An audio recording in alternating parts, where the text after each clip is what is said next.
Hello everyone. In today's video, we're going to be taking a look at sets in Python.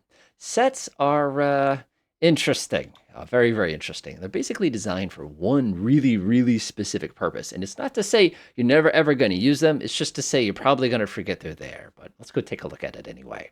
So what I'm going to do is I'm going to begin by creating myself a set. Grab myself a squiggly bracket, and I'm going to create a set consisting of 1, 2, 3, 4. And, let's add another 4 in there just for fun.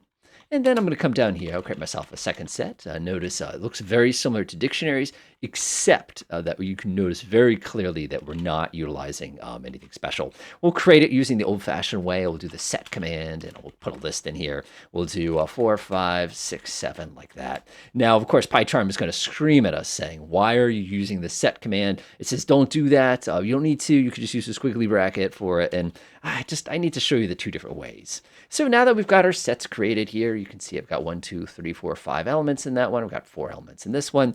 I'm just going to go ahead and print the sets real quickly here. I'm just print it. I'm going to press that play button. And what you'll observe down here is I've got 1, 2, 3, 4.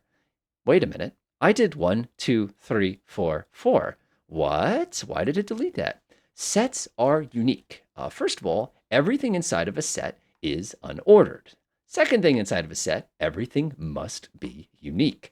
Now, the reason that's so cool is if I came in here and did a bunch of 4s like that or something like that and went ahead and ran my code, you'll observe that it eliminates any duplicate elements instantly.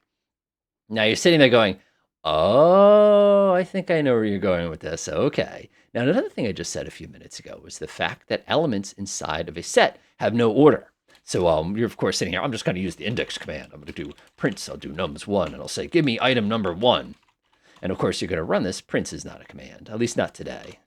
So it's the command formerly known as print. Now, if I run this real quickly, you'll see it freaks out. And the reason it freaks out is because I didn't spell it right. Now, if I run it again, it'll freak out for a different reason. And the fact is, it'll tell me it is not a subscriptable item. You cannot access elements in a set by their address. That's simply not an item. Now, the reason that's so important for us is you're starting to sit here going, these things are kind of irritating. I mean, like, I like that little duplicate thing. That's kind of cool. I mean, like, what are we supposed to do here? I mean, what if I wanted to, find out if something's in a set?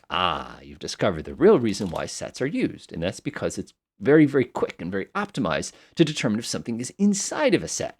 So, for example, if I say if 3 in nums1, nums1, print 3 is there. Now, if I run this real quickly, you'll observe the fact that I can use the in command, just like we used the list. Now, this operation that we just completed here in memory is the fastest way you can possibly determine if something is in here. My search there, again, I don't have a little thing that gives me a counter between lists and sets, but I promise you that that search was fast. It's the fastest simple thing that you can do when it comes to determining something's in a multiple ordered list. Now, where it gets kind of fun too with sets, I'll leave that up there just in case you want to play with it a little bit, is the fact that inside of sets, we have other little things that we can do. For example, let's say I want to add an element to the sets. I'm going to do nums1 dot append, we don't do append because we're not appending, we're adding. And let me go ahead and add in the number 4 again. Now, if I print nums1, I'll go ahead and run that real quick. You'll observe 1, 2, 3, 4. Even though I now have 1, 2, 3, 4, 5, 6 4s added, it simply didn't add it to that element on account of the fact that it already existed in there. So you're sitting there going, oh, that's cool. Because if I were making a game and I had something like inventory equals, I'll do a squiggle here. I'll do, say, sword, health potion, and I don't know, let's see here, armor or something like that. Keep it simple. If I play later on in the game and I wanted to, somebody picked up a sword, you do inventory.add, and then we come in here and say sword again. If we were now going to go ahead and print inventory like this, you'll observe the fact that even though I added a sword, it didn't actually increase my total quantity of swords inside of my set. So now you're going, okay, I like that. Then if you needed to know if the sword is in your thing, you could do if sword in inventory. Yeah, you could do all that stuff very effectively. Now, that's not the magic trick that sets can do. And sets have one really slick trick that's like, oh, I see what you did there kind of a thing. And that's the fact that you can combine sets. Oh, watch this. So let's do a chest. And inside my chest here, I've got a sword. I've got a stamina potion, And I've also got a helmet, kind of a thing like that. Now, what I want to do is I want to add everything inside of this set to this set. Now, you're sitting there going, oh, that's going to take a minute. You'd have to do for item in chat. Nah, don't even try it. Watch this. I'm going to take my inventory equals inventory. Now what I'm going to do is I'm going to grab myself a pipe. Now a pipe, for those of you who have not found one of these, this little vertical bar here, if you look at your backspace key and go down and hold down the shift key, that's what that does. So what I'm going to do is I'm going to create a union of two sets. I'm going to take my inventory set and combine it with my chest set. Now if I print inventory, et voila, you can see my inventory now contains only the items there are not duplicates to. Isn't that cool? So now this gets crazy. Now you're sitting here going, that's pretty neat. Is this the only one you're allowed to do? No, you can actually come up here and get silly. You can do something like this, for example. I could do inventory minus, and we could create a quick temporary set here. We'll get rid of the sword and the helmet. Why not? Now, if I were to come over here and print inventory again, what I've done is I've gone into it and I've actually removed the elements that were in this set from the elements in my combined set, which is incredibly useful depending on what exactly you're going to do. Now, this gets really, really crazy because we can do things like, go ahead and take a look at the intersection between two sets. Those are going to be the items that are common in two sets.